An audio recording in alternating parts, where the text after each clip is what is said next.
in some way, it's the same message as Ronald Reagan. Vote for me, I'm one of you.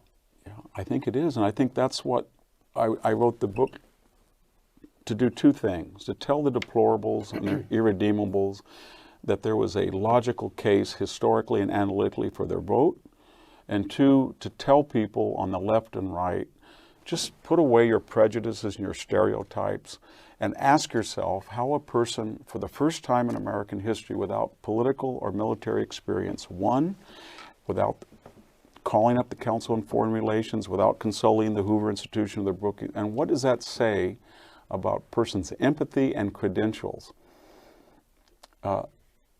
It says a lot. It means that people that were coming out of Yale Law School or Harvard Business School or Harvard Law School and were praised for their eruditiousness and their erudite speech and their sober and judicious comportment and their resumes, they couldn't get 3% GDP. We couldn't win in Afghanistan. We couldn't restore the middle. I'm not saying Trump will do all that, but that was what the message that I was trying to get at. It's a paradox and irony. I still don't have the answers completely after writing the book. And what I'm saying is that in Western societies, consensual societies, they reach periods of crises where the established norms, I'm not talking about doing something illegally or unethically, but the established protocols cannot really marshal itself against an existential threat. So then within their ranks, there are people who they would never consult in times of leisure and peace and affluence that come to the fore. If we didn't have George Patton on the Third Army, we would have not got to the Rhine almost in September. If Curtis LeMay had not run the B-29 program, it would have failed.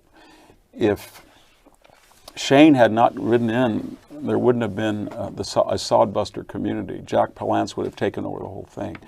But the very solutions that they offer and that can be successful come with a baggage of an outsider, an uncivilized, and uncouthness, that as they become more successful, the community for the first time has the luxury to say, you know what, GDP's pretty good, unemployment's pretty good. I wish Trump wouldn't tweet so much. I don't feel comfortable with that.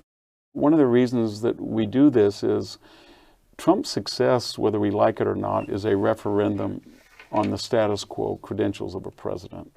And the class that produces presidents and the class that produces wise men and experts. And what Trump is really doing, whether he knows it or not, is saying, all you guys that get up and get on a tractor every morning, all you guys that work in a shop, all you long-distance truck drivers, I think you have a lot more expertise and common sense than a guy with a bunch of letters after their name. PhD, MBA, and that's a very scary idea.